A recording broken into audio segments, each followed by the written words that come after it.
We could try. I could sing and then wait because of the time difference that we are. It's gonna be people gonna be coming on all different places, and it's okay because it's the holy name. So we could try it, and then if it's not working, then you could mute everybody, and everybody could chat at home. Okay. Can you turn on your camera, Prabhu, please? I don't have a camera. Okay, no problem then. Not even comb my hair anyhow. Yeah, doesn't matter, you know, we can hear your voice. It's a transcendental vibration. So should I start? Yes, please. Yes, please. Nama Krishna Prestaya Bhutale Srimati Bhakti Vedanta Swami Vitanam Bolo Nama Krishna Prestaya Bhutale Srimati Bhakti Vedanta Swami Vitanam Namaste Saraswati Devi Prabhupada Puravani Prachani Niviseta Sundabari Asatari Satari Namaste Saraswati Devi Puravani Prachani Nirvisesa Sunyabhari Asatari Satari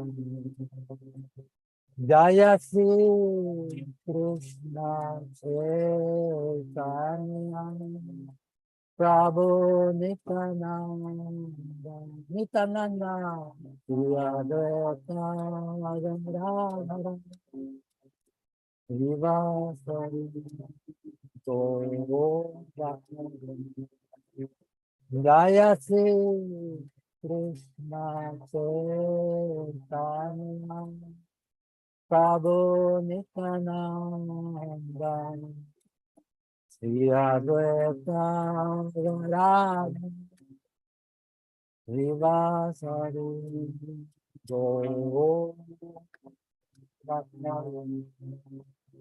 Hare Krishna, Hare Krishna, Krishna Krishna, Hare Hare, Hare Rama, Hare Rama, Rama Rama, Hare Hare. Bolo. Hare Krishna, Hare Krishna, Krishna Krishna, Hare Hare. Hare Rama, Hare Rama, Rama Rama, Hare Hare, Hare Krishna, Hare Krishna, Krishna, Hare Hare, Hare Rama, Hare Rama, Rama Rama, Hare Hare. Nitai Gauranga, Nitai Gauranga, Nitai Gauranga, Nitai Gauranga, Nitai Gauranga, Gauranga, Nitai Gauranga, Gauranga, Gaura Hari Jaya, Gaura Hari. Gora Hari Jaya, Gora Hari, Patita Pavana Gora, Patita Pavana Gora, Hare Krishna, Krishna Krishna, Hare Hare, Hare Rama, Rama Rama, Hare Hare, Hare Krishna, Krishna Krishna, Hare Hare, Hare Rama, Rama Rama, Hare Hare, Hare Krishna, Krishna Krishna Hare Hare Hare Rama Rama Rama Hare Krishna Krishna Krishna Hare Hare Hare Rama Ram Ram Hare Hare Nitai Gora Hare Bol Hare Bol Hare Bol Hare Bol Nitai Gora Hare Bol Hare Bol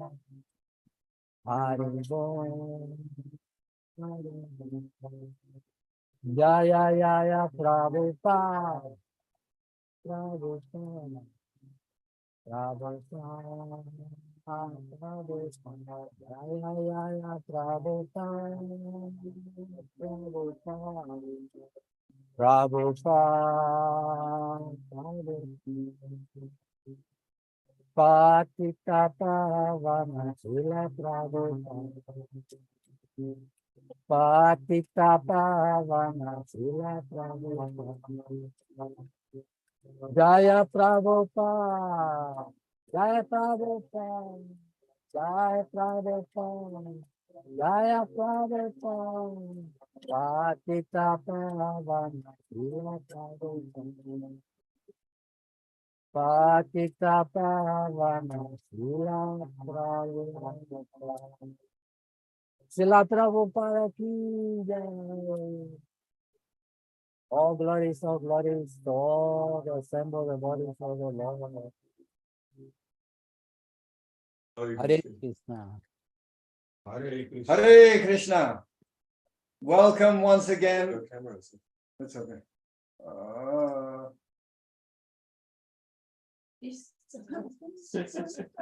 Hare Krishna, dear devotees. Welcome back to the European Prabhupadanuga Festival. Ki Jai! Jai Hari Bol. I've never had so much hearing in my life. It's like 10 hours a day for the last 3 days. Are, But luckily- are your ears bleeding with honey? No, not yet, but they will after your class.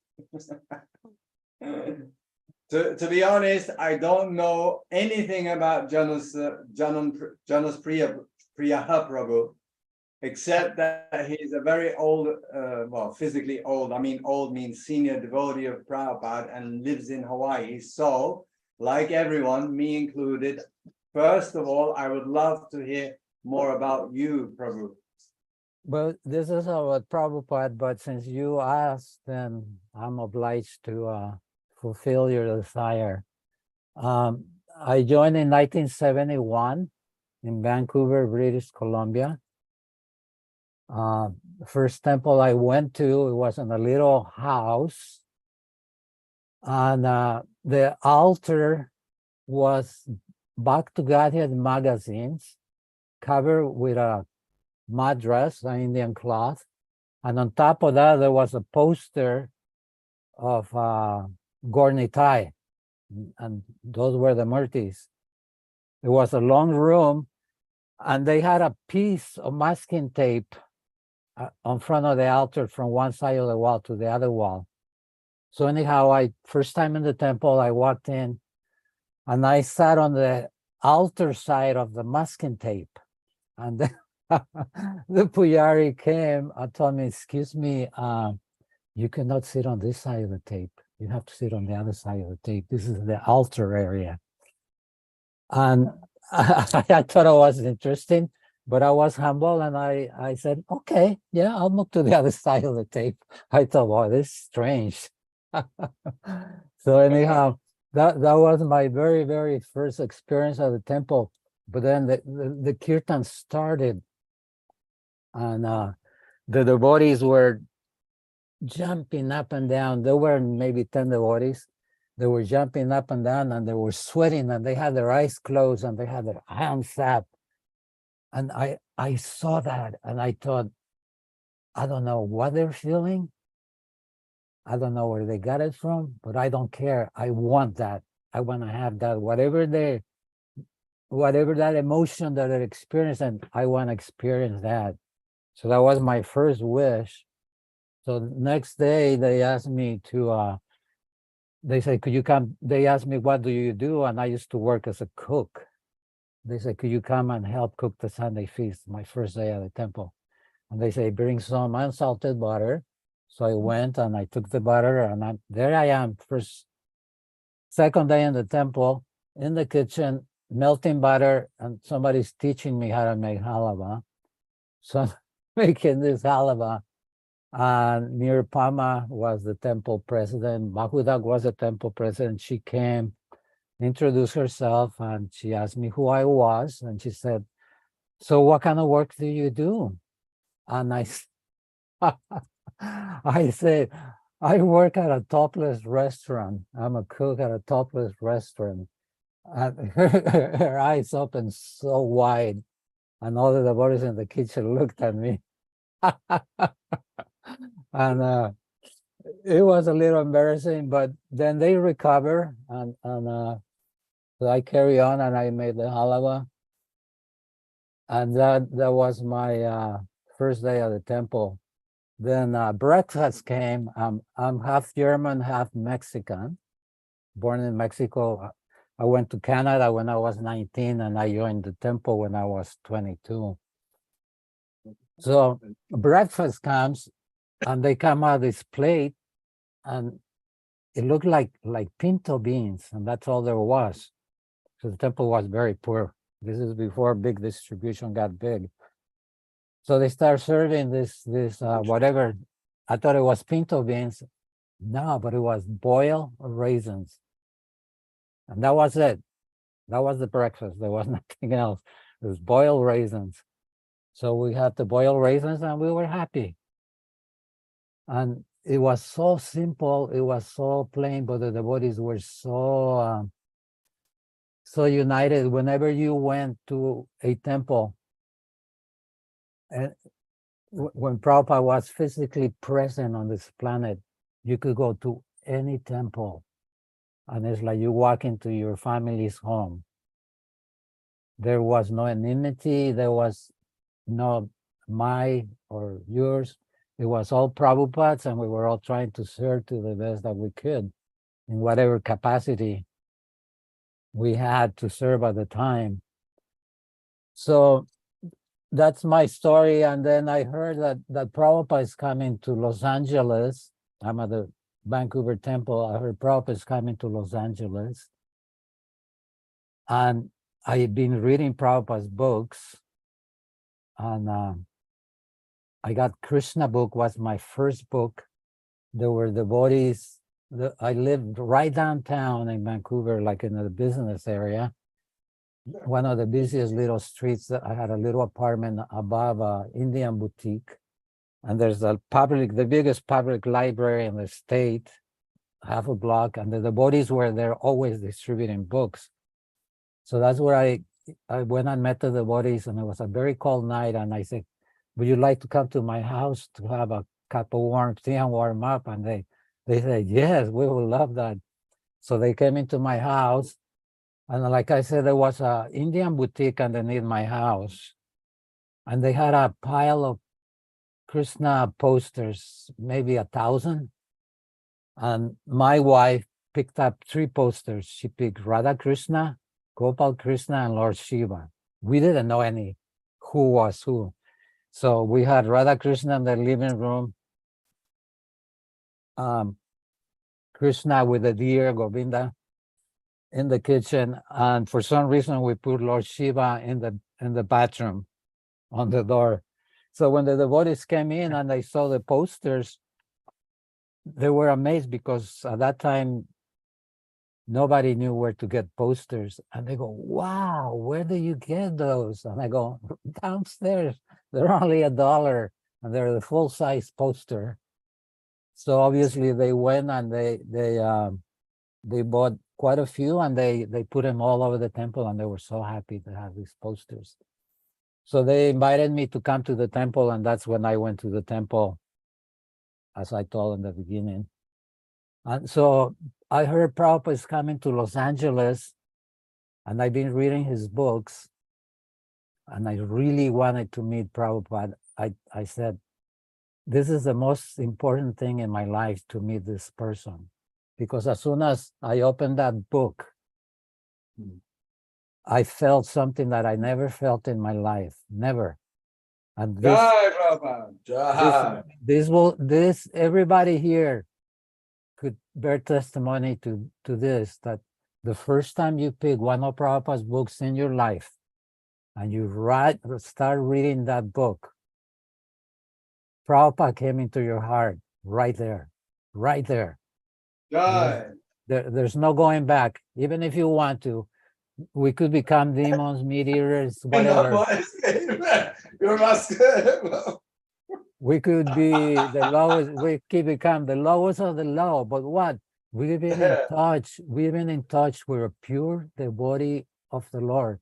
And not just a regular pure devotee, not just a regular Paramahansa. No, this is Srila Prabhupada. And Srila Prabhupada, I'm just trying to understand the greatness of Srila Prabhupada. It's like whoever runs this temple where you are. This is in Germany, right? And it's Madhupati's temple. So he knows how difficult it is to run one little tiny center. I don't want to diminish your place. I think it's beautiful. I'm very impressed. I see the devotees dancing and chanting and taking prasadam. And I go, wow, this Prabhu, he's doing it. This is an example for everyone to follow. He's doing it. There's people in there, they're talking about Krishna, they're fighting about Krishna, they're disagreeing about devotional service. This is normal. This is the family. We're a family. We're Prabhupada's family, and Prabhupada built the house with the whole, I don't think the whole world, I think the whole universe could live in Prabhupada's house. And Right. this is what we're trying to do, is to somehow by our effort, whether our effort is big or small, it's like when Ram was building the bridge, the little one was carrying one little grain of sand. So that could be us. That could be us going on public transportation and leaving a pamphlet on the seat. That's preaching. Somebody's going to pick that pamphlet. Or if you go to the doctor's office, put a book in there. Buy some hard candy that is pure, that is sugar, offer it to Krishna and give it to people. So we could all be preaching. That becomes prasadam. And Prabhupada said, prasadam is our ultimate weapon. And I'm a prasadam addict by eating it, by offering it, and especially by giving it out. I ran Food for Life for many, many years. And I saw the change on the people. From the first day they came, they were half-human, some of them, street people. And I could see in a month, 2 months, 6 months, and after years, they actually become humans. And they were, when we went out on Food for Life, I always took a Tulsi plant, and we had little Gornitai deities, and we always had little books and big books. So when the people come and get the prasadam, we will say, please water the holy plant, and your life will be very happy. And everybody watered Tulsi Devi. And what we were serving, we were having bhajan. When I started Food for Life, the Prabhu running the program, he had a hard time because it's work. You gotta cook the prasadam for 100 to 200 people 3 times a week, cook the prasadam, transfer it, load up the truck, drive down the truck, serve the prasadam. So it's a lot of work. So they were having a hard time. So by Krishna's mercy, I started asking everybody to help me. Everybody, people, anybody that came to the temple, guests, devotees, anybody. I said, I have this program. Will you please come and take prasadam? At least come and take prasadam. Bring somebody. Come and help serve. Come and help clean the truck. Come and help clean the dishes. So within a month, I had so many people that we had to leave people behind. We could only feed so many people in the truck. So we go and we're serving prasadam. and there's bhajan going on. After we finish, we join the bhajan, and then Prabhupada said in Hawaii, the devotees should go swimming every day if they can. He said swimming is a Vaishnava sport. So we will serve the prasadam, do the bhajan, then we'll go swimming for 10, 15 minutes, and then we went back to the temple. So anyhow, I hear Prabhupada is coming to Los Angeles. I'm in Vancouver, British Columbia. This is 1971. And that time the hippie movement was very prevalent in Canada and in the United States.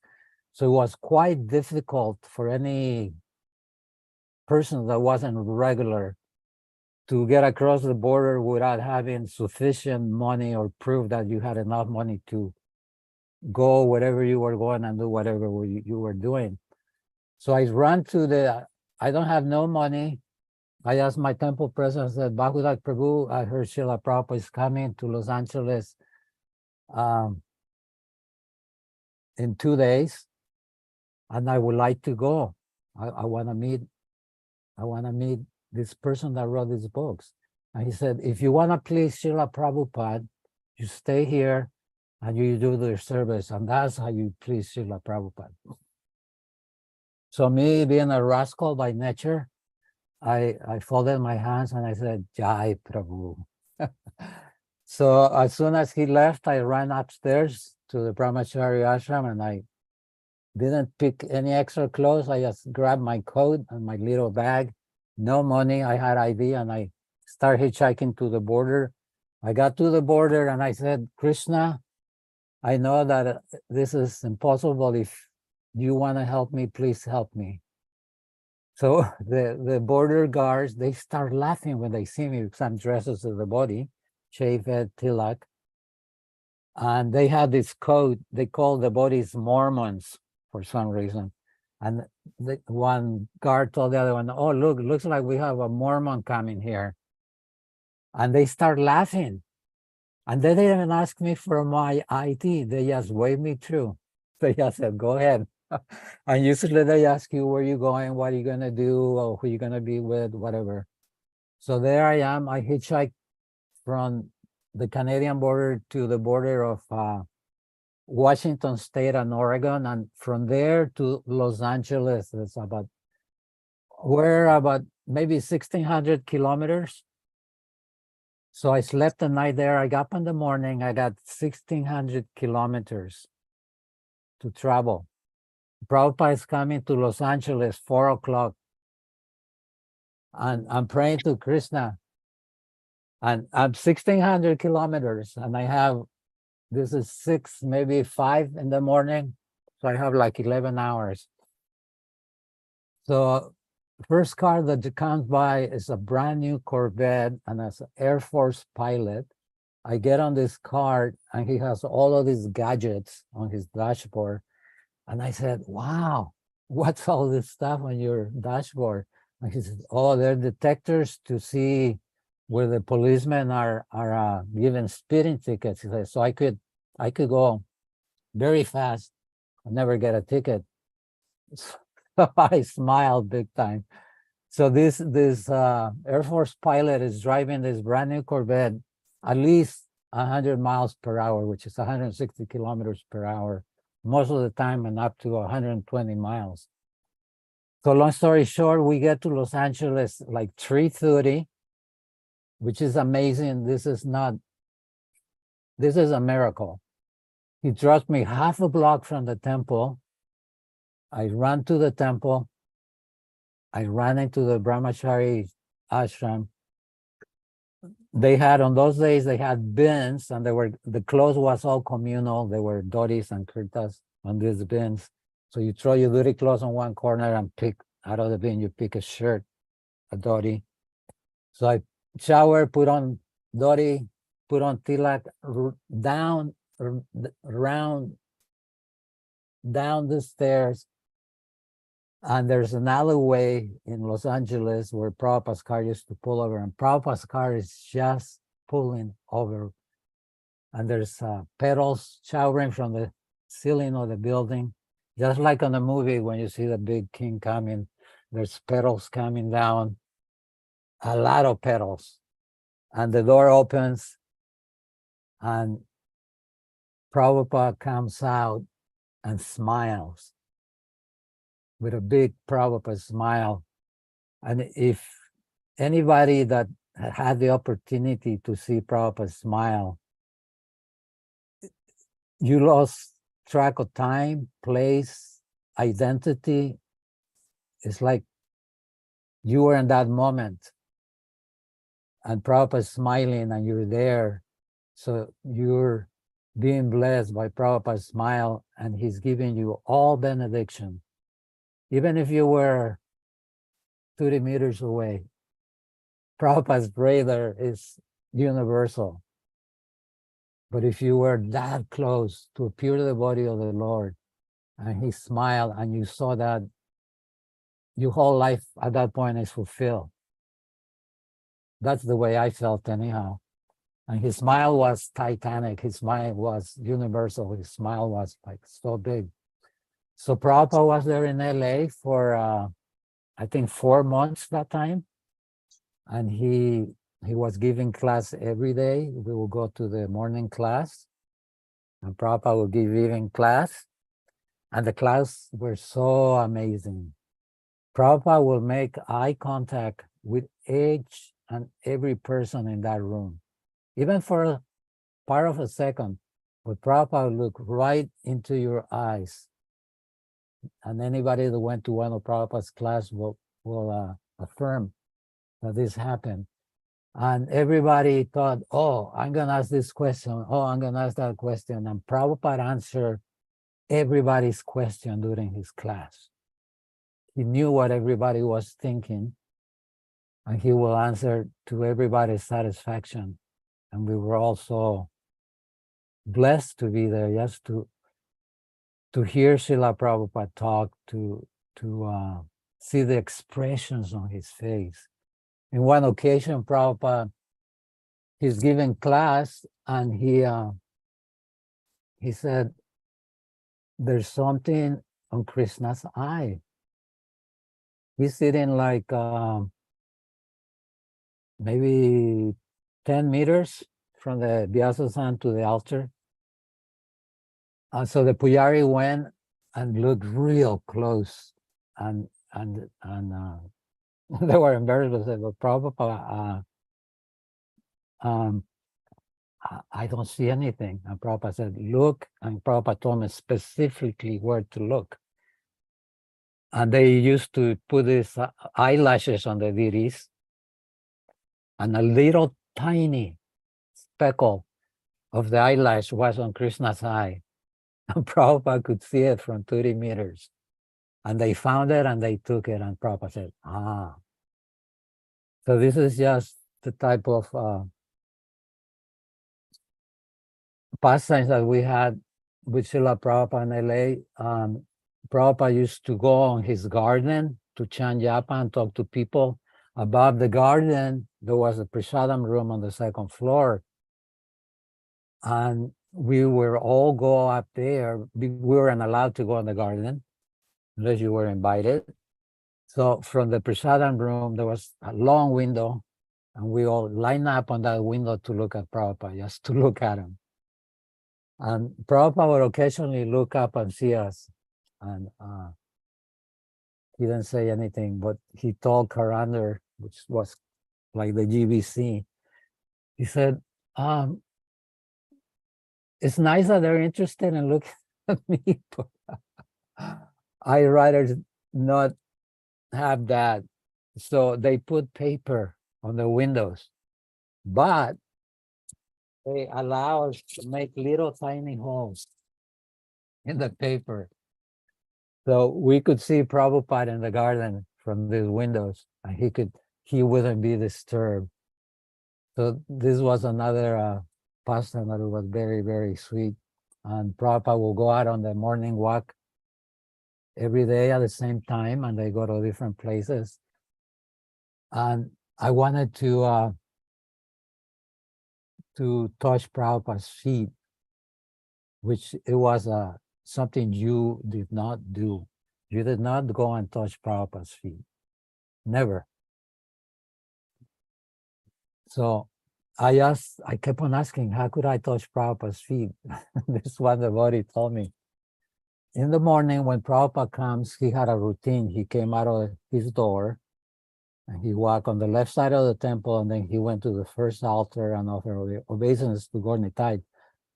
And he told me, you go at 3 o'clock in the morning, you stand right there on that corner where Prabhupada is going to offer obeisances. And see where Prabhupada offers obeisances. And when Prabhupada offers obeisances, you get right behind Srila Prabhupada and you put your head on his feet. He said, but almost do not, like, you don't really touch them, but maybe just by like a hair. So Prabhupada does not become disturbed. So I was brave enough or stupid enough, but I'm glad I did it. So I was in there just like a cat waiting to pounce on a mouse, it's like waiting for the moment. So I did it and I felt very blessed. And another occasion in Atlanta in 1975, there were 100 Radha Damodar devotees. Radha Damodar was a traveling party, very, very powerful party put together by Vishnu Jan Swami originally, and then other devotees came in. So we were there in Atlanta.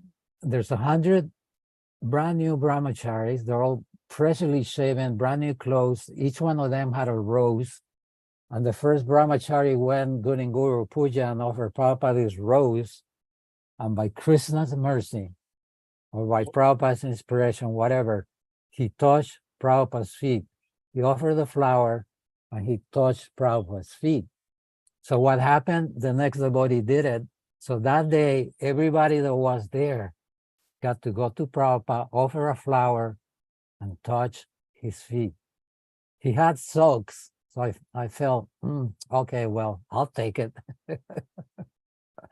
So this is just Prabhupada's mercy, and Prabhupada is so merciful, so kind, that even if we have Prabhupada's expertise is, this is one point. I'm sorry if I'm jumping all over the place. Go ahead, feel free. It's great. Yeah, Prabhupada's mercy is so great, and it's there. And if we become Guru Kripa, if we become greedy to get Prabhupada's mercy, we have to become, just like we become greedy to accumulate money or to get the latest iPhone or whatever. So if we become greedy for Prabhupada's mercy, then this is what we need to do. So I figure if I could fan Srila Prabhupada at 8 different places, 8 different temples, this will be the success of my life. And at the time, that was kind of like nonsense, right? Because you want to please Prabhupada, you take on some service, and you do that service nicely.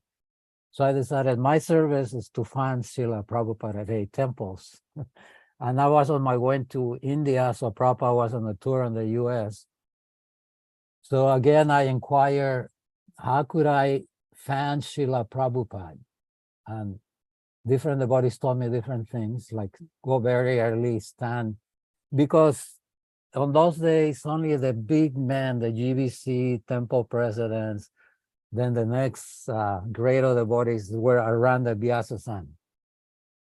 So you have to be there like 2 in the morning, 3 in the morning, and these devotees will come and try and push you, and you just stay firm. So I positioned myself with the person that will be finding Prabhupada would be, and I inquire again how do you get to find Srila Prabhupada if you're not one of the senior devotees? They're the ones that they were self-appointed to find Prabhupada. Some of them were scheduled. I don't know. I didn't care. So I asked this devotee, how do I find Prabhupada? And he told me, you go and you stand next to the devotee finding Prabhupada. And if he stops for 1 second, you don't ask. You take the camera from his hand.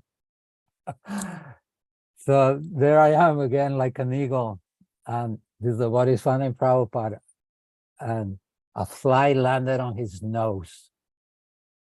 So he stopped to scare this fly. And so he stopped finding Prabhupada, and I grabbed the camera out of his hand, and he was startled, he was like, "Whoa." And I started finding Prabhupada, and of course, he's not going to take the camera from me in front of Prabhupada.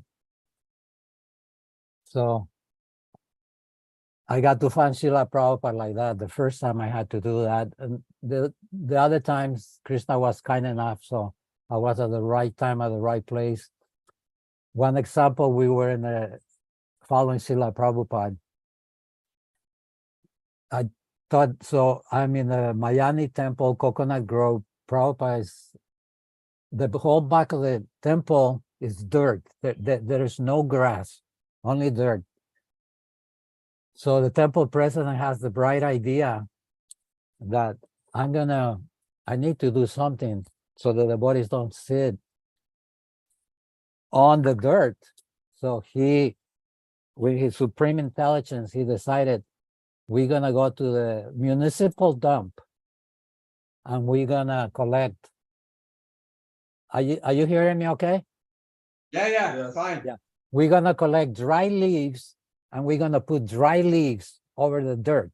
Then the bodies will have nice green dry leaves to sit on. So there's 4 bodies, 2 trucks. First you have to go find the leaves in the dump. So we load up 2 trucks full of leaves.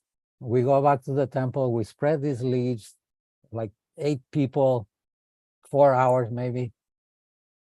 Looks very nice, all new leaves. Srila Prabhupada comes in the temple, wants to tour the temple. He goes in the backyard, he has his cane on his hand. And Prabhupada swung his cane over the leaves. And he said, "Why don't they pick these leaves up?" He said, "These leaves would only create mosquitoes." So there we are, picking up the leaves, putting them back in the truck, taking them up to the dump. So that evening, Prabhupada is giving, there's a banyan tree in there, and Prabhupada is sitting underneath this tree. He's giving evening class.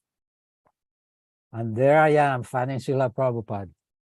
And I could see the mosquitoes, they were biting me, they were biting everybody. It was, Florida is very humid. So if it's humid, they always have mosquitoes.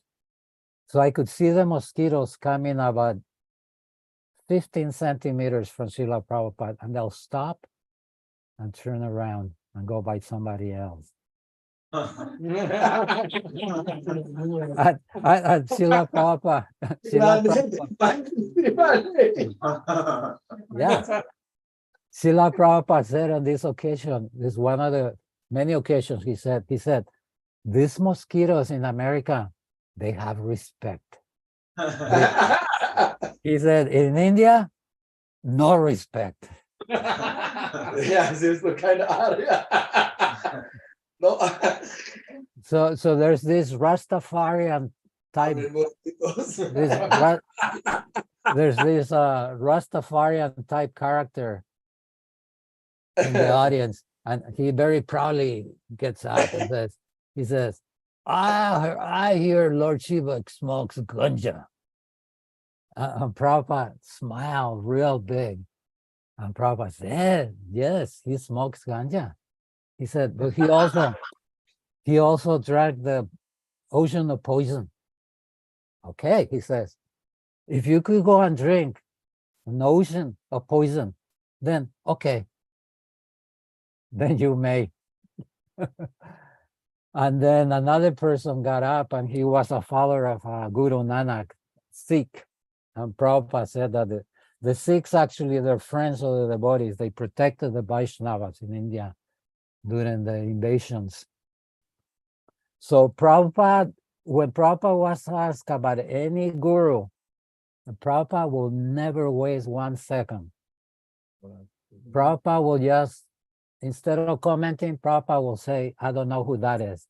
He knew, but he didn't want to waste his time talking about some guru, what he's doing. But in this case, he told this person, you are very fortunate.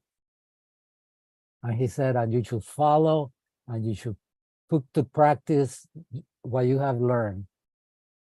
So Prabhupada did have respect for Sikhs because they did help devotees. So I kept on following Prabhupada and I accomplished my mission of finding Srila Prabhupada at 8 different places. And I'm so happy I did that, especially nowadays. While I was in India, I had the opportunity to be on the same flight as Srila Prabhupada. We were sitting in there was one row of seats in between us and Prabhupada, and we could see the back of his head the whole time. So time for Prasadam came on the flight. Shuri Kirtis, the servant, he had a huge silver tray, regular standard size silver tray. And so they gave Prabhupada his Prasadam, and Prabhupada took very tiny little bit. And when he came in, because we were sitting in there, he came in, he saw me on this side of the body sitting there, and he smiled at us, and he sat down. So Prabhupada took a few bites, and he told Shri Kirti, you take this plate and give it to those nice boys in the back. So here comes Shri Kirti with Prabhupada's personal plate. And he says, Prabhupada says, here, take this prasadam. And we understand that you could never eat out of your guru's plate. That's like, but Prabhupada is giving the order. So what do? You follow the order of the guru, right? He's saying, eat this prasadam. So we cleaned that plate up. I mean, there wasn't 1/2 a grain on that plate. And it was a big plate. So I feel that this, for me, is my saving grace. And I should not take advantage of that, because by any means, when I got second initiation for Prabhupada in Los Angeles, we were waiting on the bench outside to get initiation from Prabhupada. And I had the experience, I had a couple bogus gurus before Prabhupada, so I had a little knowledge of Guru Dakshin. So when I went for second initiation, I went into the kitchen and I asked for the biggest wok that they had. It was quite large, maybe 1 meter in diameter, and I covered it with aluminum foil. And I went to the Valiance market across from the temple, and I spent like $100 on mangoes, papayas, pineapple, any tropical amazing fruit that I could offer to my guru. I could barely carry this thing. I walk into Prabhupada's office. He's sitting behind this little desk, and I have this huge thing, and I put it in front of the desk, and Prabhupada smiled, and he said, no. He said, put it in front of the altar. Prabhupada had a little altar with Gornitai deities and pictures of his guru. So I put this prasadam in there, and then I sat in front of Prabhupada, and Prabhupada said, no, sit next to me. And I was 5 centimeters away from Prabhupada. I was almost touching him. And so he showed me how to count the Gayatri, and I couldn't do it. And he just moved his hand, and Indians shake their head like, it's okay. He said, you'll pick it up. And then he said, I say, you say. So he started, he started telling me Gayatri mantra on my right ear. And somebody knocked on the door. And Prabhupada said, yes, come in. So they came in and said, Prabhupada, there's some documents, and these documents are time sensitive, and you need to look at them and sign these documents. So Prabhupada looks at me, and he says, you're going to have to wait. So there I am. This is the only time that I had personal association with Prabhupada. There I am in Prabhupada's office, just me. They went, closed the door, and I'm sitting next to Prabhupada. And of course, I'm going out, my mind is going crazy. Here I am, I don't know what to do. So I said, stupid, chant Hare Krishna. So I start chanting Japa very, very softly. I didn't want to disturb Prabhupada. And it felt like an eternity. And it was just amazing. It's the biggest transcendental experience in my life to be sitting to Srila Prabhupada. Prabhupada he emanated so much purity and so much goodness. That's what it said, that even a second in the association of pure devotee could change your whole life. My friend used to clean Srila Prabhupada's desk in Los Angeles. And he was instructed, when you clean Prabhupada's desk, you don't take everything off the desk and clean it. No, you pick up one item at a time and be very careful. Look at the item before you pick it up and make sure you put it exactly the way it was. Because that was Prabhupada's life. Prabhupada had all his dakis in a line. When Prabhupada worked on that desk, he did not have to look. He would just reach and he knew what everything was. So there's a Tulsi plant in there on Prabhupada's desk. Now this plant is leaning heavily towards Srila Prabhupada, like heavily leaning towards Prabhupada. So my friend, within his curiosity, he decided, he looked at the plant, he looked at the dish, the plus one, very carefully, and he turned the plant 180 degrees. Now the plant is leaning away from Prabhupada. Next morning, he comes to clean Prabhupada's desk, and the plant wasn't turned. The plate wasn't turned, but the plant is leaning against Srila Prabhupada again, heavily. So if that doesn't tell us something about who Srila Prabhupada is, then we're never going to understand it. One point that I'm trying to train myself, and I think is very important for every Prabhupada is to always talk to Prabhupada in present sense. We should never say Prabhupada said. We should always say Prabhupada says. We should never say Prabhupada does. No, we should say Prabhupada does. We need to keep, if we keep Prabhupada in the present, what's going to happen? He's going to be present.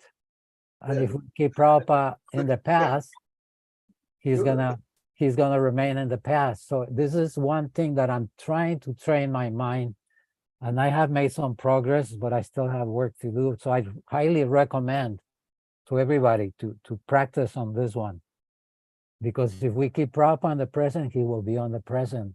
There's a story of the yogi that he's sitting meditating, and a tiger sees him, and he's very hungry, and he starts running to eat him. And the tiger is like centimeters from him. He has his mouth open. He put his mouth over him. He's ready to get him. And then Krishna saves him, because he prayed to Krishna, and then he said, but Krishna, why did you do that? Why didn't you just stop it before he got so close to me? And Krishna said, because you thought I was so far away, it took me some time to get here. So if we think that Prabhupada is far away, then he will be far away. If we think Prabhupada is right here, right now, which he always is. If you have one of Prabhupada's, if you're fortunate enough to have one of Prabhupada's original books, even a reprint of his original books, the reincarnation of his original books, in your home or on your place of residence, you're very, very fortunate. These books are in power. And anybody that touches these books, anybody that reads these books, Prabhupada told Shruti Kirti, if you read one page of any of my books, you could become Krishna conscious. And then he said, if you read one paragraph of my books, you could become Krishna conscious. And then he said, if you read one line on my books, you could become Krishna conscious. And then he smiled and he said, if you read one word on my book, you could become Krishna conscious. This is just what Prabhupada did. This is Divya Gyan. The pure devotee could give this knowledge to anybody that comes with a humble attitude, not in a challenging way. that comes with, I want to serve Krishna, and you are the only person that could help me serve Krishna. Why? Because he's serving his spiritual master without question. Prabhupada was very, very happy in Vrindavan at the Radha Damodar temple. He was very nicely situated next to the Goswami's sacred place. And he will sit on his window, and this is Vrindavan, this is Radha Damodar temple, a self-manifested Radha Raman temple, I'm sorry. Radha Raman is a self-manifested deity of Krishna. And if they look inside his mouth, he has individual teeth inside his mouth.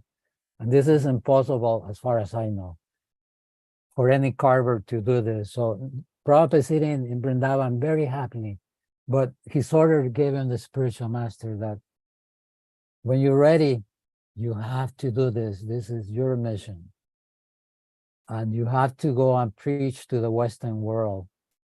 So Prabhupada went through all that trouble. He went on that boat. He arranged for this trip. He repeatedly went and asked, and finally he was granted passage. He had 2 heart attacks. He gets to New York, no money. He didn't know where to turn, right or left.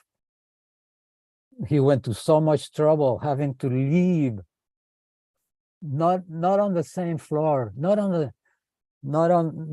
his own room, but to share a room with a bunch of drug addict hippies, having sex, getting intoxicated, stealing his typewriter, his manuscripts.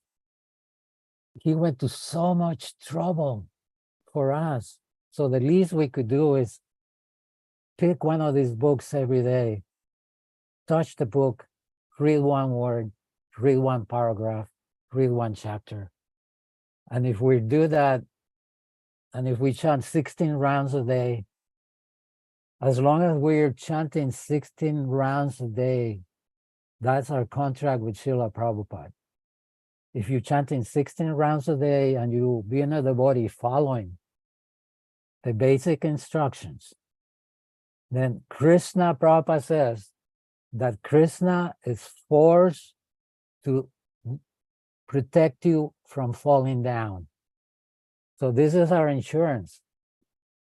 This is how we buy insurance to stay in devotional service, by chanting 16 rounds, following the principles, associating with the devotees, attending these wonderful meetings, accepting everything that is beneficial for devotional service, and rejecting anything that is on our way to devotional service, whether that's family, wealth, habits, whatever. These things we have to get away from, and the more we walk away from our anarthas, the more that we pray. We have to remain very, very humble.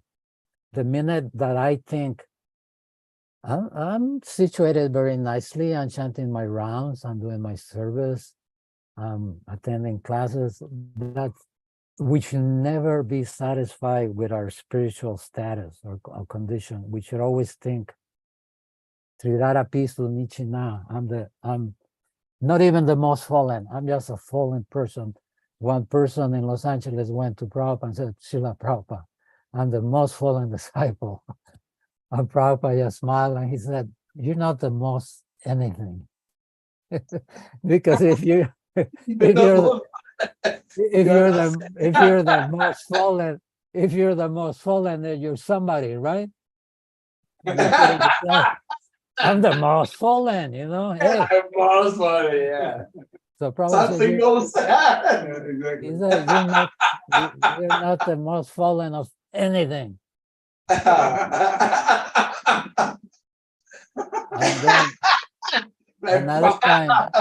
another time in LA, there's these little fences where the bodies sit in front of the temple.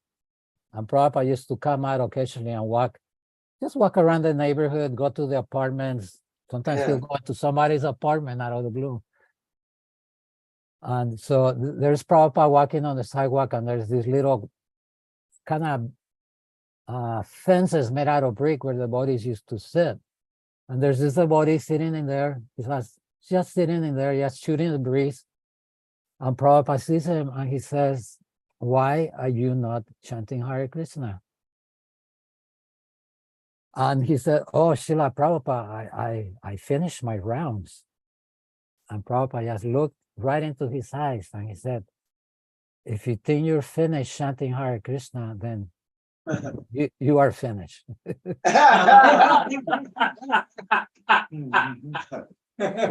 So 16 rounds, we chant 16 rounds, but we got 16 trillion to go.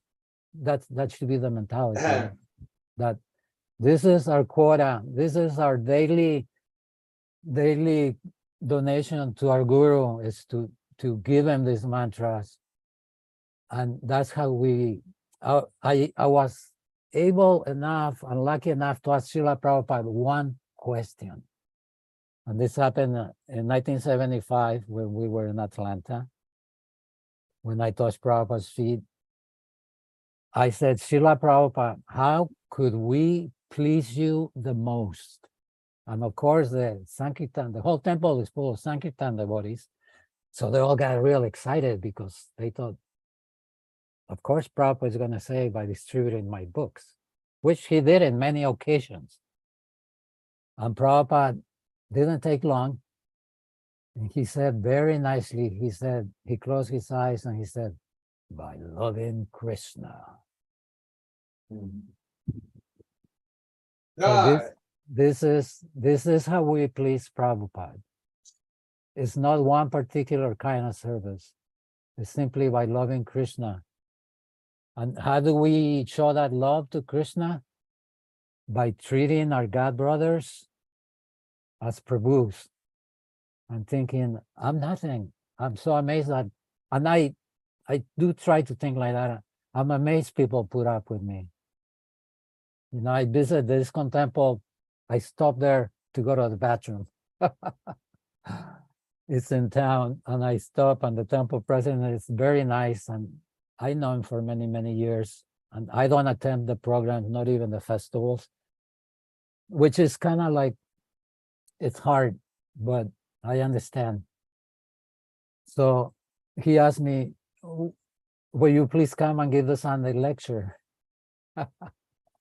And I just, within myself, I just laugh and I said, "You don't want me to give the Sunday lecture," because I'm gonna say what's in my heart. So I said, "Oh, thank you so much. Let me think on that one." So the Honolulu temple is Riddick friendly. They have Prabhupada's original books. There's one devotee, Jnanaspriya. He keeps providing these books. And when some of the ISKCON gurus come, they hide the books away because they're not supposed to have these books on any ISKCON temple. They call Prabhupada's original books the Riddick books. Crazy, I know. It's crazy, I know. So to me, this is Prabhupada's biggest legacy are his books. And Prabhupada's biggest treasure that he left us are his books. And how dare they go and change, even the coma, Prabhupada said, even the coma. How dare they go and rape the books from the purity. And I think these demons are actually organized. This is my own theory, and please somebody correct me. They are such demons that they could see into the future. So they want to discredit Prabhupada. The smaller they look Prabhupada by saying that he was a writer for hire. I mean, is that a blasphemy? That's what ISKCON says, right? Prabhupada was a paid person to write his books by BBT. So the smaller they make look Prabhupada, the bigger they look. And if they could discredit Srila Prabhupada's books, and by adulterating Srila Prabhupada books by massacring Srila Prabhupada's books, by butchering Srila Prabhupada's books the way they have. The books become rejected by the university. These revised books won't be allowed into universities. Because any book that is being adulterated, you could change the books. There's the proper way. They don't change the text, they make annotations. You might see Bibles that have in the center, and they have little numbers and they quote, and on the bottom they say whatever they need to say. That's one proper way of doing it, but they didn't follow protocol. So they wanted, I think intentionally, they wanted to discredit Prabhupada's books, because these books is the ultimate weapon to save humanity. Prabhupada said the Hare Krishna movement will be known as the movement that saved the world. And what he is referring to is the books, because he said, you may fail, saying the bodies might fail, temples might fail, and we see that that's very possible. But my books will never fail. I said, these books will be the law for this planet for the next 10,000 years. So when Prabhupada published those books, he used everybody. He used the nice people, the humble people. He used the intelligent demons. He engaged everybody. Prabhupada had the vision that I could get some save out of this demon, I'm going to do it. So he engaged many demons to help him print these books.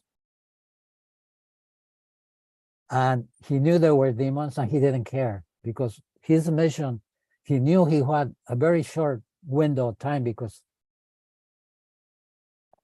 so he needed to take care of this business. That was his main business. That's what in 1970, he said, you manage the society. All I want to do is translate my books. And that's what he did. Because he knew that these books need to be there for the next 10,000 years. So he will take help from anybody. And whether what happened to those people or what they did after they helped Prabhupada, that's a whole different chapter. And we don't need to be concerned. We need to think like Prabhupada thought, that he's helping me, okay. So all of these devotees, before they manifested the real nature, whatever they did is devotional service, and they received great, great benefit. As we know in Bhagavad Gita, Krishna says, in this endeavor, there's no loss of diminution. So anybody that helps, even if it's a demon, propagate this movement, and especially Prabhupada's books, definitely there's the greatest benefit. If you distribute one pamphlet in your whole life, one on chanting Hare Krishna, or on the way back to Krishna, even one of these pamphlets in your whole life, if you distribute one of those, you have a great opportunity to make advancement in your next life. You'll start from that point. So somehow or other, we need to become very serious. And if we are not book distributors, then we could support those people who are book distributors. We could support them by Lakshmi, we could support them by assisting them, we could support them by helping any way we can. We could support the temple, like this beautiful temple you have. Everybody could support this temple, support this effort. And these books, if one pamphlet is going out of this temple a day, one pamphlet, then you're fulfilling Prabhupada's mission. What to say if you're distributing X number of books, or you're having a program and people are coming and they're taking Krishna Prasadam. This is another point, that ISKCON has changed the offering of Prasadam now. Within their bright brains, they decided that, oh, we're going to offer the food to Radha and Krishna, not to Guru. And that's not what Prabhupada taught us. Prabhupada says, you offer it to me. I offer to my guru. He offered to his guru. And then finally Krishna gets it. And this is the process. So we're doing that in the Prabhupada temple. We're offering the food to Srila Prabhupada. And Prabhupada is accepting this food very gladly. And once Prabhupada accepts that food actually becomes spiritually charged. And anybody that takes this prasadam, that seed of devotional service within his heart becomes sprouted right there. The first bite of prasadam, that seed of devotional service sprouts in this person's heart. Now, depending on him, if he continues to go back and eat more prasadam, if he starts getting involved in devotional service, if he assists the devotees with his talent or with his income or in anywhere, or simply just talks nicely and recommends people to buy a book, to read a book, to go to a bona fide temple and get instructed, then this is the mission of our life. And I'm so proud of you, Prabhu. I tear up when I saw during one of the kirtans, when in between classes, and there was a tape of Prabhupada, and there were a couple of devotees dancing. And I thought, this is Krishna consciousness. This is Raganuga Bhakti. This is a devotee.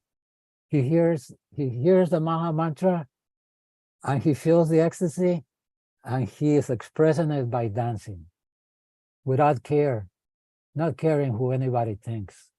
And that's why we are able to go on the streets with a shaved head or not shaved head, dressed in civilian clothes or army clothes, and we chant, and we have no shame. Why? Because we know if you have experienced the bliss of going in Harinam with a group of devotees, you have to be practically dead, brain dead, to after the Harinam is finished, you go back to either the temple or your home. And if you don't feel just a tiny little bit of bliss, then we need to pray more so we get that. And if we're not getting that, then we pray to get that. If we could not pray to get that, then we pray that we could pray. So this is more or less part of my story. If anybody has any questions at this point, and I don't know how long I'm supposed to talk, so.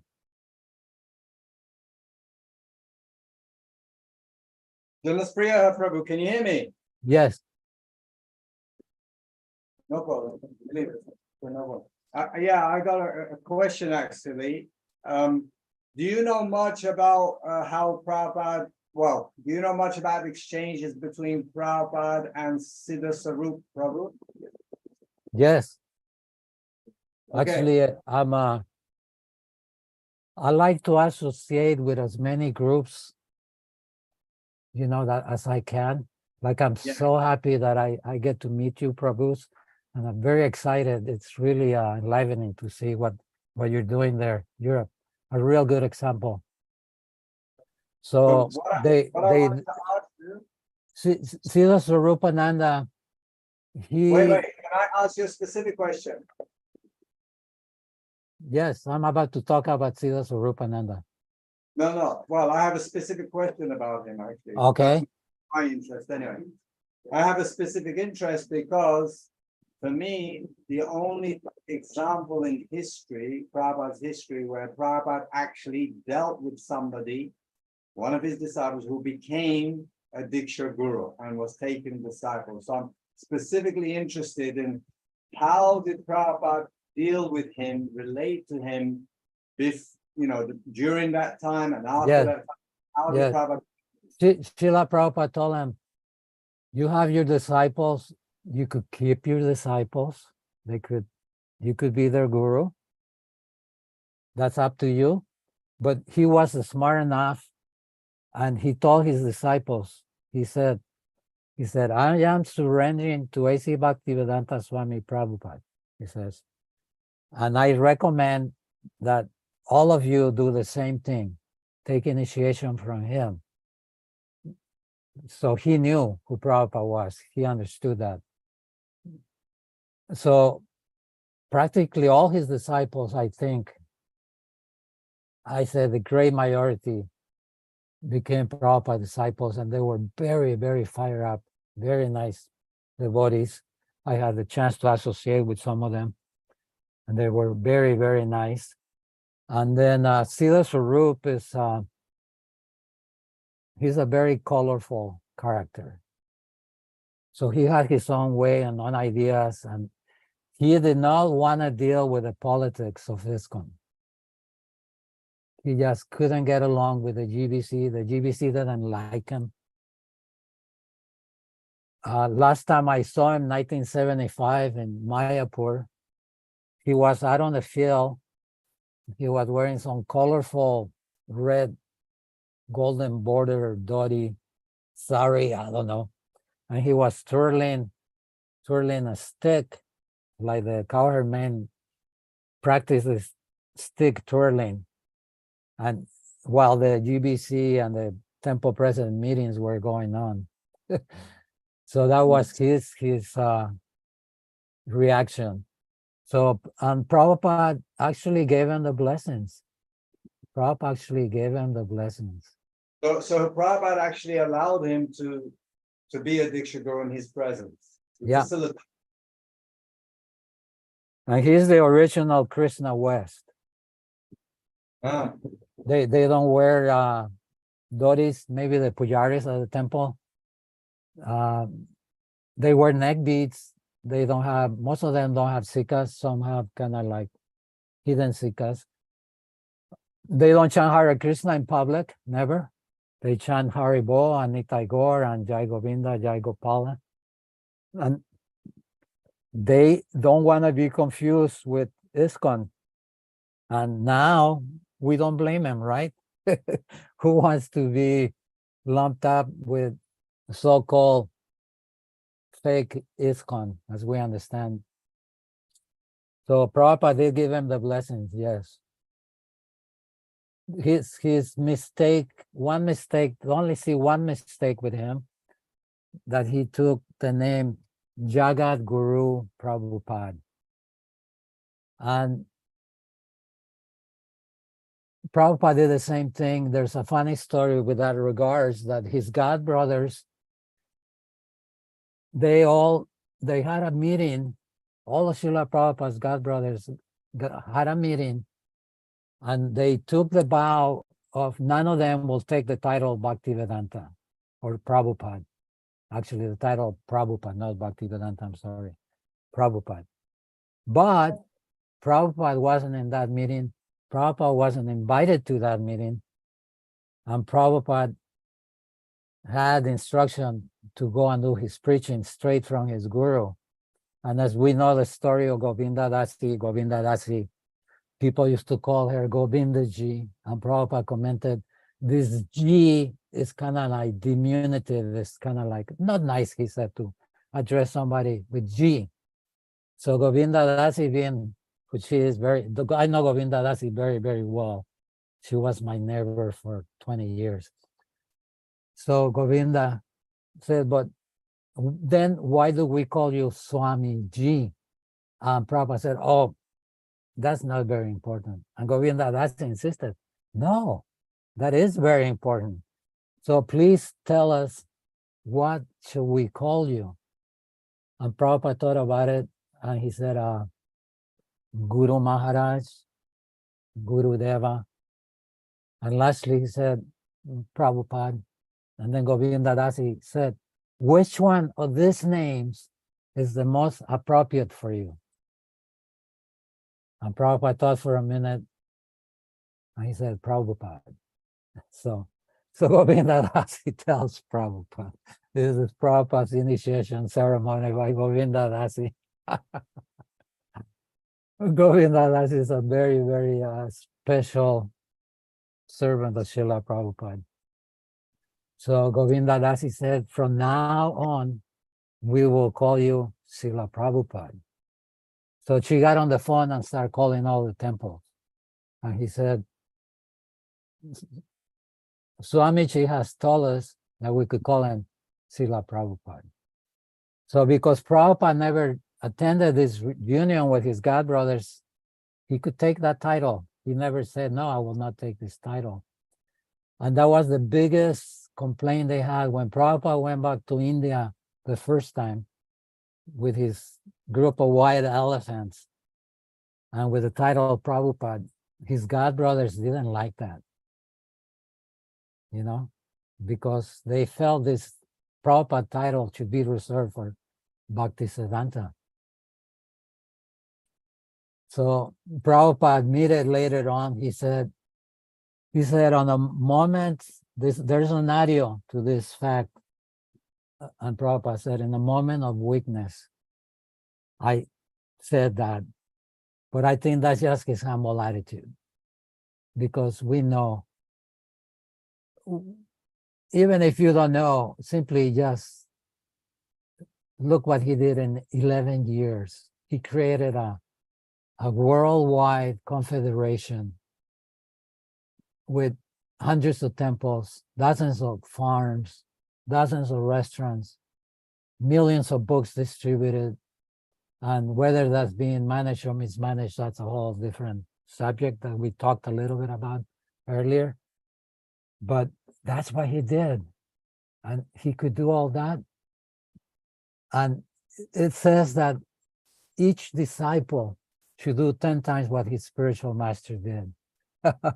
So Prabhupada, he did that. Why? But Bhaktivinoda Thakur wrote all the books. Bhaktisiddhanta printed the books. And Bhaktivedanta, Swami Prabhupada, distributed the books to the whole world. Even in a tiny little village, you might go and you might find a devotee or a book of Srila Prabhupada. And this is going on, and it's going to go on for the next 10,000 years. So this Prabhupada's books is the greatest legacy we have, and is the greatest treasure we have, and we should be ready to give our life, if necessary, to protect these books.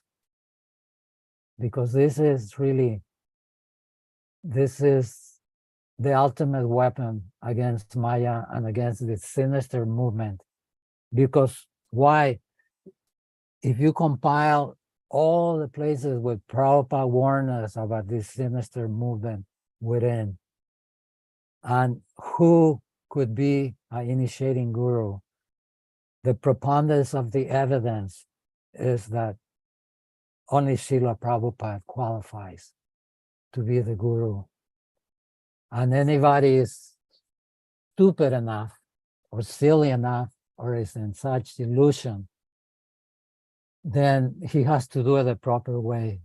And when the devotees when Prabhupada told the devotees that if you have any questions after I leave, you should go to Sridhar Swami.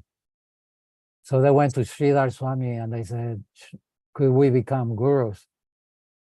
And Sridhar Swami said, yes, you could become gurus, but you could not take over your spiritual master temples.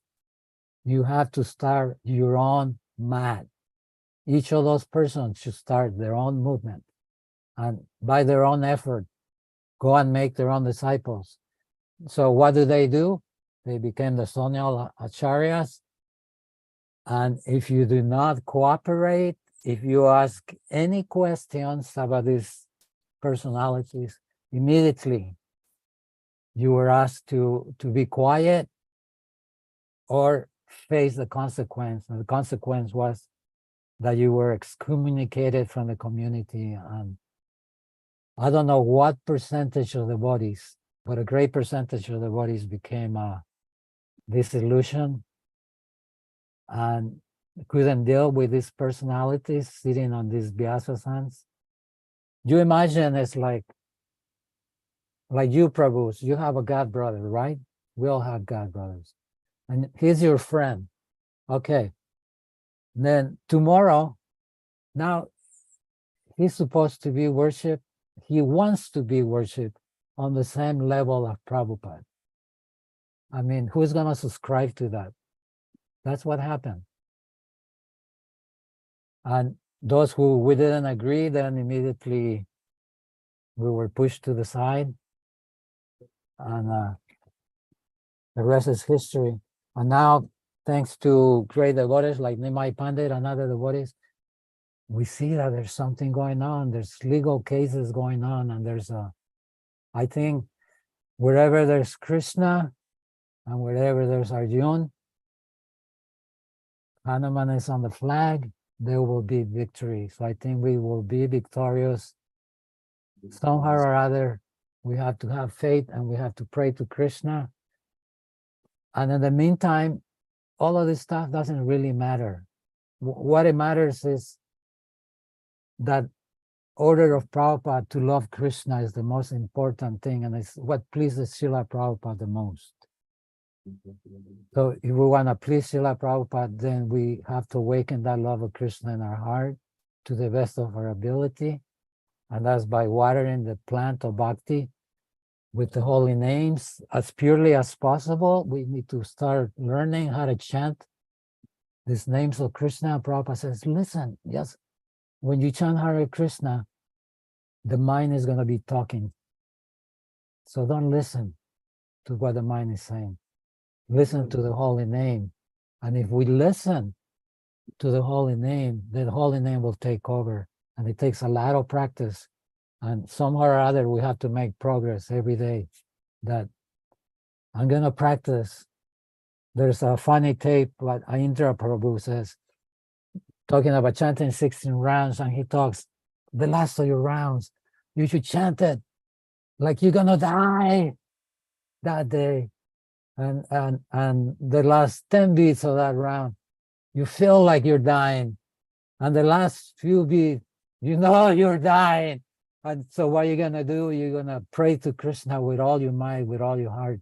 And if we just do that one time a day, Krishna will eventually turn his head and say, okay, got my attention. I used to take care of a very great devotee. He was the captain on the Jaladuta, the boat that they had in Hawaii, and he had an accident. He became a quadriplegic, and I had the great fortune of becoming one of his caregivers. Eventually, I became his case manager, and he was very attracted to swimming and surf, and he was always interested in to know how big the waves were. And he will get on the phone, and there was a number you could call to find out. This is before he was using a computer. You will find out where the waves were and what's the height of the waves. And sometimes he will wait for hours on this phone. He keep first to get on, and then to get on the put on hold. It was almost impossible. So he'll try for hours. And one day I saw him doing that, and I said, Charlie Prabhu, that was his name, Charlie Golam Charudeha. He was Govinda's husband at one time. So I said, just like you're, for hours, you're pushing that button. Says, I told him, that's like a beat. We're chanting Maha Mantra. Hare Krishna, Krishna Krishna, Hare Hare. Hare Rama, Rama Rama, Hare Hare. Please chant with me 3 times, everybody. Hare Krishna, Krishna Krishna, Hare Hare. Hare Rama, Rama Rama, Hare Hare. 2 more times, I don't hear you. Hare Krishna, Krishna Krishna, Hare Hare. Hare Rama, Rama Rama, Hare Hare. Last time, like we're dying. Hare Krishna, Krishna, Krishna Krishna, Hare Rama, Rama Rama, Hare Hare. Hare. Srila Prabhupada ki jai. Right. So, any questions, corrections, challenges? Yes, there's the question from Mahatma Prabhu, and then there's one question from Mathura Pati Prabhu. You or Mahatma? Jai about this. Hare Krishna, obeisance to Prabhupada. Regarding Siddha Sarup, I did a little investigation, and yes, Prabhupada gave blessings to everybody, right, equally. Some of us are taking the blessings in one way, and others in a different way. If Prabhupada really had blessed Siddha Sarup to have his own disciples initiate and so forth as a Diksha Guru, Srila Prabhupada for sure would have written it down and would have said so with the sign, order, or that's the way Prabhupada did things. And he didn't do that. However, we do have a letter from Prabhupada stating that the fact that Siddha Sarup sold his temple, Prabhupada's temple in Hawaii, Prabhupada called it, quote unquote, a criminal act. Then you put that together with the fact that the leading disciples of the gentleman brought a lot of money, millions of dollars in illicit trades, breaking the law over the world. Mahatma, can I ask you? Wait, just relax, man. Excuse me? We can't hear you so clearly. Can you move somewhere for a better internet connection? Oh, I'm traveling. I don't know how. Yeah, you're breaking up. Maybe I can stop in one place and you hear me? Hello? Yes, not bad, but It's okay. it's okay. Okay, you want me to, I'll stop here if you can hear me because I'm traveling, and then I'll try and Maybe continue. you could stop somewhere and type. Okay, you stop somewhere, Mahatma Prabhu. In the meantime, we'll have another question here. Okay. Okay, I wanted also to ask because Prabhuji, can you hear me? Yeah. Yeah, also because of Siddha Swarupa, because there was someone here in our temple, and he went sometimes to this place, but he said, okay, he's something, but full sahaja, and then so I have only this information. I don't know nothing about it. But now you said, okay, that Prabhupada allowed him. So when Prabhupada allowed him, it was like a joke, maybe that he. Yeah, that he can do it, but it was not doing it. Okay. Then he's That is a joke. but then he's parampara. So We don't know. We don't know. He Yeah. said. You don't accept that. But Yeah, I think yeah. you accept. Yeah, but also He's- Prabhupada said to, maybe you can, I forget the name, someone of you know, Prabhupada saying one letter, ISKCON is always using it. That someone was also very ambitious, one of Prabhupada's disciples. It's on my lips, the name, but I forget. And Prabhupada said, yes, we stay. He wanted to go out and take his own. So Prabhupada said, please, stay in ISKCON, and later on you can take so many disciples you want. I think that was. No, this was some other. Also. Even Prabhupada said to someone also like this. Tushta Krishna. Yes, Yes. it was of course, it's for sure. It was Tushta Krishna, yeah. So it's like this, I would say. Okay, please, maybe you can. Because I also read somewhere, and I really want to get as much more detail about how Prabhupada related to Siddha Sarup. For me, why is it important? Because I want to see, is there precedence as to how we should relate to these gurus in ISKCON now taking the Diksha position? You know, if we have the example of how Prabhupada didn't want it, but how he dealt with it within Siddha Sarup's example, that would be a very good piece of evidence for us. But I also read or heard from Prabhupada or somewhere where Prabhupada said to Siddha Sarup, okay, you don't want to give it up, you want to keep them, because there was some discussion going on to try to stop him, but it wasn't going to happen. So he said, okay, at least come to me and stay with me and I train you up how to be a Diksha Guru. So that I read or heard somewhere.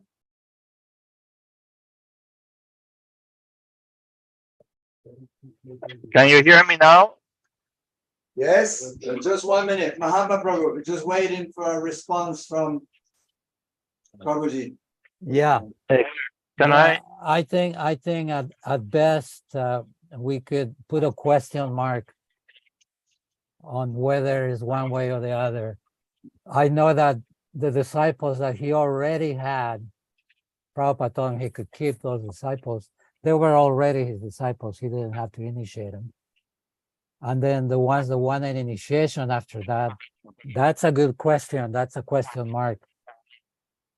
And you could tell, like if you go to an apple tree and one of the fruits, you pick one of the fruits, and if the fruit is very good, then I see his disciples are they have very basic information about Krishna and Guru Tattva and everything, where they're very loyal and very sincere.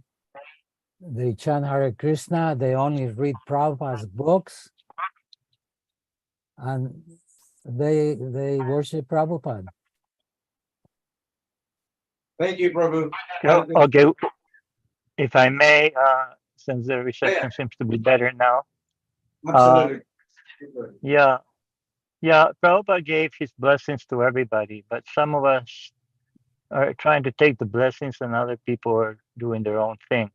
I think that Prabhupada, I'm sure Prabhupada knew that he was not qualified to be a guru, but one thing, a Diksha guru, one thing that Prabhupada did with ambitious devotees like that, like devotees that wanted to take sannyas, right? Prabhupada knew that if he didn't give them sannyas, although they were not qualified and so forth, they would go away and take so-called sannyas from some false guru. And then there would be no opportunity for them to make true spiritual advancement. So with Siddha Sarup, I am sure that it was the same way. Prabhupada said you can stay, keep your disciples, but the idea was to help them understand Chaitanya Mahaprabhu's bhakti as it is, and not allow him to manufacture his own version, which he did, where you don't chant Hare Krishna in public and so forth. That's not the Sankirtan movement. In addition to that, Prabhupada would have made it clear in writing with his signature that he authorized him to have his own Diksha disciples. In addition to that, if you know the history and how he built his conglomerate, it was mainly through illegal businesses around the world. In addition to that, there is a letter where Prabhupada states, signed letter by Prabhupada, that when Siddha Sarup sold Prabhupada's temple in Hawaii, Prabhupada called it a criminal act. And in addition to that, the most popular disciple of Siddha Sarup is a congresswoman that is for abortion with no restriction. That means that you can even kill the baby if it's born alive. So, and a lot of his disciples also promote this, including some ISKCON people and others, including some Ritviks. They are followers of Tulsi Gabbard. So these things have to be considered, and the conclusion is that this is not a bona fide spiritual master. He would also sit on the Vyasasan with the karmic clothes on, etc. So yeah, that's the conclusion I arrived to. I hope this helps. Close to Prabhupada. Haribo. Mahatma Yes. Prabhu, can I ask you a question on that? Did Prabhupada ever reject Siddha Sarup?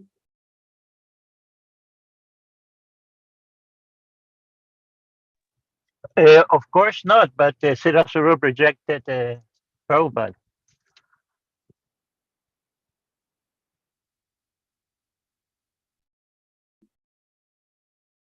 Thank you very much, Prabhuji. All right.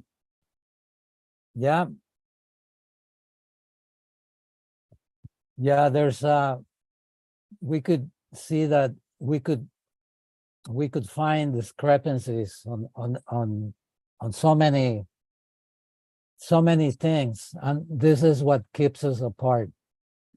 You know, this is why we don't cooperate together, because we become very black and white in so many things, and it has to be my way.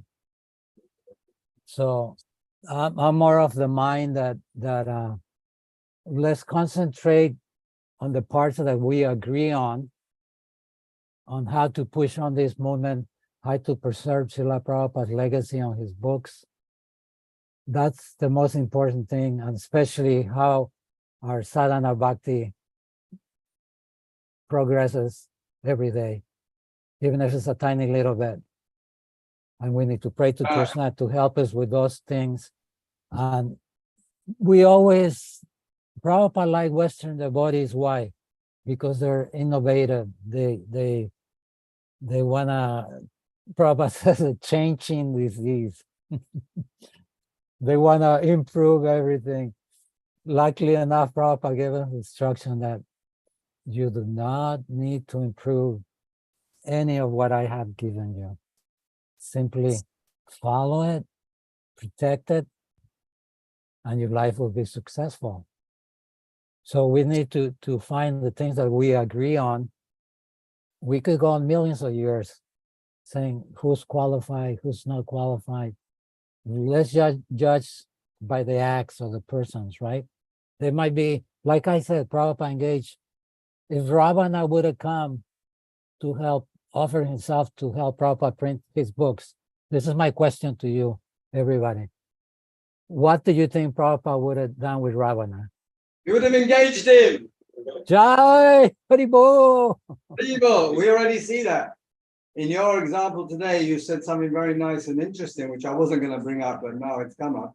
That even though Srila Prabhupada saw so many devotees have so many motivations and big motivations to be guru, to maybe kill him, maybe get rid of him, still he turned a complete blind eye to that, like Krishna turned a blind eye to Putana, and Prabhupada engaged them. If we're saying, I don't say, but some people say they're demons or demoniac devotees, but still Prabhupada took them and engaged them in devotional service for their benefit. So now the question comes to us, if we are Prabhupada's disciples, represented Srila Prabhupada, and we have such people in our midst or whatever, then do we do the same as Prabhupada and find a way to engage them? I mean, I certainly am not a supporter of kicking out people and disconnecting them from engagement. Definitely we have to find a way to engage even demons or demonic natured conditioned souls. I mean, I don't call them demons actually. So yeah, I'm absolutely on your mood, Jnanaspriya Prabhu. Yeah, we could see in the case of Tulsi Gabbard, she might be a demon. I'm also a demon. We're all demons. Who in here in this assembly doesn't think he's a demon? It's just we have different size horns, that's all. Some have bigger horns, sharper horns. Some have smaller horns. Some cut the horns, but they're growing back. So yeah, we're all demons. So Tulsi Gabbard, I challenge anybody to listen to any of the speeches she's given on Jnanaspriya or any of these days to millions of people. And I challenge anybody to find fault with any one word that she said on one of those speeches. One word. Let me add to that, because I just did her video and I did a translation and used it. Is that okay? She may have some other ideas about abortion or this bad stuff, let's say, right? But so we're counting that. But what about count this? She takes Srila Prabhupada's original Bhagavad Gita and she puts it on national TV where millions and millions of people get to see it, read it, and she pays her obeisances publicly to Srila Prabhupada on national TV. She did more preaching in that 2-minute video, 3 minutes, than I've done in my whole life. So who's the demon here? Me or her?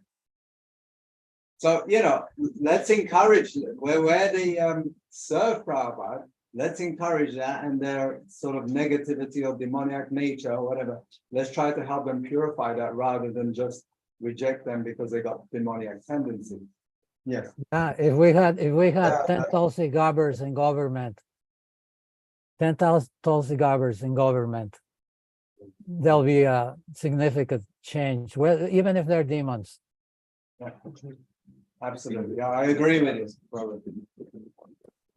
Yeah, no, I also normally I agree with you, but the point is that okay, Prabhupada was Uttamanikari, and he can handle with such guys like Tama Krishna or or the full great sinister Talmudic this and that. Okay, and maybe I would also do it if some one of them come here in the temple or whatever. But I would not. I know that I must always see. Okay, maybe they can harm me or something like that because I'm not Uttamadikari also. So I don't know. It's and even if to say that okay, Siddha Swarupa can be Diksha, because so many devotees now are hearing this all around the world. Maybe. So they're saying, okay, we can go to them, maybe to them, everything is okay. I think we should always not be also sentimental. Everything is good. It's not everything good. There's great sinister movement and Tamal. Okay, he helped Prabhupada. Okay, nice for that. He get credit, but in the same time, you go to the greatest regions of hell. What he have also done. It is actually this is Shastra. It is an Ishopanishad and everything. So we cannot be okay. Everything is good now because someone maybe say, okay, let's go to this guy. So maybe go take Diksha of Siddha Swarupa or whatever. But only this a little bit should be always my. It's only my feeling. You know, I'm also not some Uttamadikari. Maybe I'm wrong, but this is now my opinion. And that in this point we cannot exactly quote some Shastra even. Very difficult point.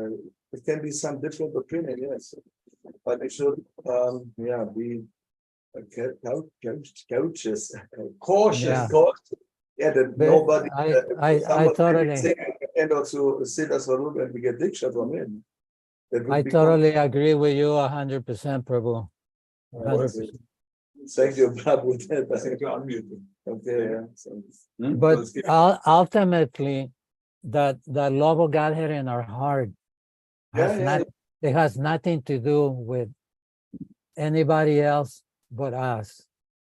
So whatever anybody's doing or not doing or following or not following, that's their personal dealing with Krishna and Guru. Right. So we have to worry about our little bhakti plant in our heart. And what are we doing? What are we doing for Srila Prabhupada? How could I make Srila Prabhupada smile today? This should be my main worry in my life. Prabhu, can I make a comment also? Yes. Just 1 minute, Prabhuji. Hare Krishna, Jnanaspriya Prabhu. Maybe Yeah. you remember me from Narayan's satsang with Ronald. I was on there also. So my comment would be, I've been preaching this also for 12 years, that Prabhupada is a guru, since I found out in 2012 by some devotee who told me. And I've even disabled the YouTube comments, on my channel because of the hateful comments that only come from devotees. Because now I realize it's actually useless, to talk with these people. So I totally agree with you that we need to focus on what we are doing and especially take new people, Let's not focus on the old people. Let's take people who are completely new to Krishna consciousness, because in my experience, these are the only people who are ready to accept Prabhupada. If somebody's already sold on something, it's actually a complete waste of time. Better you talk to a kami or something like this. This would be more valuable use of your time. Because in my experience, almost nobody of the so-called devotees ever cared. So I totally agree with you. Haribol. Jai Haribol, 100%. Yes. Yes, 100% true. There's you guys are in Germany, so there was one very famous music professor in Germany. And before he will agree to teach a new student, first he'll put him to a deprogramming process, very extensive process, expensive and tedious process to deprogram him from any idea about music that he previously had. And if he did not agree to that, he will not give him instruction. So that's a real good way that we understand that these people are hypnotized. Anybody in ISKCON and Gaudiya Math, they're hypnotized. And you look at the eyes of the disciples and they're hypnotized. They believe you know, I'm a Prabhupada disciple, and I know my God brothers, and you know, I'm trying to the best of my ability. Some of them might be trying, some of them might not be. As many we know, many of them don't even follow the basic principle. So this obviously reflects on the quality of the disciple, and there's so much discrepancy in between the disciples. My guru said this, oh well, my guru says that, and Indian BBT, American BBT, there's so many different fractions within the society that I really don't think that it will last much longer. That might be my wishful thinking, but that shouldn't affect us. Why? Because like Prabhu said, why shall we waste our time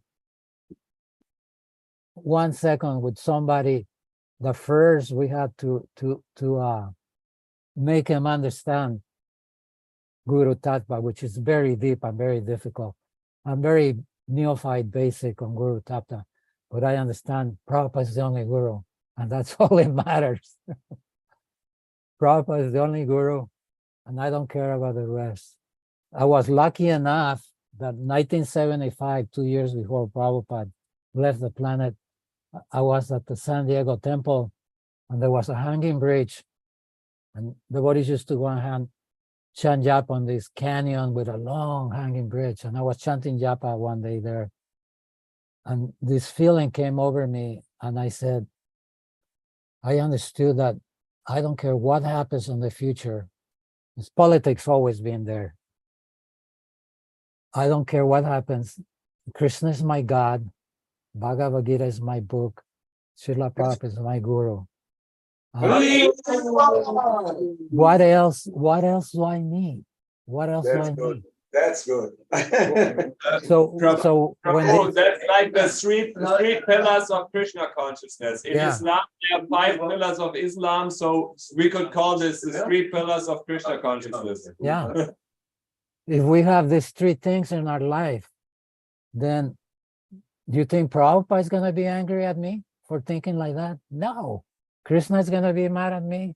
Any of the acharyas going to disagree with me? No. Why? Because they all work so hard to get us where we are.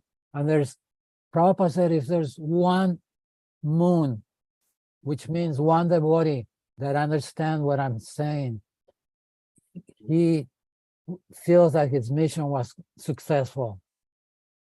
And I'm not even a fly moth, the glow moths that glow for a second at night. But I'm aspiring to become that. I'm aspiring to be of some help to somebody on a very basic level. We cannot take anybody beyond our realization. So we have to establish in our mind, what is my realization of Krishna? And my realization is, like I just said, Srila Prabhupada is my guru, Krishna is my God, Bhagavad Gita is my book. And what do they say? Hang out with devotees that think the same way. Find those people who want to hear about Krishna. They know they're polluted, their brain is not full of roaches, their brain is not full of roaches. You know, you can understand. And you could see the roaches. You could see the roaches coming out of their ears, So yeah, don't waste your time. If you have a special interest in a devotee, then be very careful not to disturb whatever his hypnotic state is, but somehow pray to Krishna to give you the intelligence to communicate to him that there is such opportunity for you. I know you're very blissful, Prabhu. I know you're very engaged in your service, but if you just get 1 degree closer to Prabhupada and follow his instructions, then you will feel it in your life. So try it. Jai. Jnanaspriya Prabhu ki jai. Srila Prabhupada ki jai. Jai. Jnanaspriya ki boo. We don't Just say like boo. I tell people on not Shringa's day, but Appearance Day. I say, today is Hiranyakashipu, this is Appearance Day. Hiranyakashipu. And they all look at me like, what? Another thing I tell the bodies is Krishna is everywhere, even at the temple. Okay, Prabhuji, thank you so much for your wonderful association and the pastimes you shared with us. And the information, of course, as always. It's 9:30 p.m. here now, so we'll be drinking our hot milk and going to bed. Time for yoga nidra. Yeah, time for some yoga nidra with Prabhupada. Right. This is one last thing I have to tell everybody. I challenge anybody to please chant Prabhupada's pranam when you're going to sleep. And find a picture of Prabhupada that you like very much. There's a picture of Prabhupada that is going to talk to you. You will find this picture. You find that picture, you look at that picture till you fall asleep chanting his mantra. And I guarantee you, then in a short time, you will have a nice, vivid dream with Prabhupada.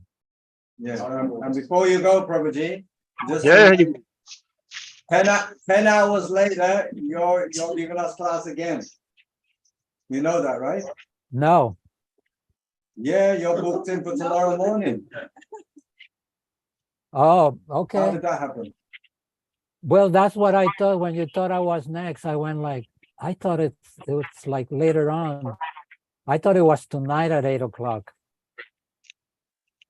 My time. Yeah, it was. We gave you 2 slots. I think you wanted to do 2 slots. But I thought my No? last slot was I mean, I will talk eternally about Srila Prabhupada. I have no problem with that. But my understanding was that I was going to do the last class, the very last class, or the closest this whole wonderful program. And I think you Prabhu should organize this. That's true. Jnanaspriya Prabhu. Jnanaspriya Prabhu. Jnanaspriya Prabhu, sorry. That's correct, actually. I just looked at my timetable and it's my mistake. So you're booked in actually for the last day, 23rd and the last. Yeah, 23rd, seminar. 23rd. So you're not in for tomorrow morning. So when, so I still got more time today, or we're done, right? You guys got to go to bed, right? So. But not now because 9:30 p.m. we're So going to it'll bed. be what- tomorrow morning, but am I scheduled? No. That's canceled now because I made a Okay, mistake. all right, got it, no problem. I'm just grateful. You are on the 23rd. Right, 23rd, yeah. I'm just grateful that I get to hang on such elevated association. And I know that you devotees are very sincere. And it's just so nice to see that this is happening in Germany, of all places. I'm half German. Achtung, Achtung. Jai Prabhu, Patruvyascha, Kripasinduevacha, Patitanam Pavanevyo, Prabhupada Namo Namaha. Jai Haribo. Thank you again. Thank you for attending. Hare Krishna. Haribo.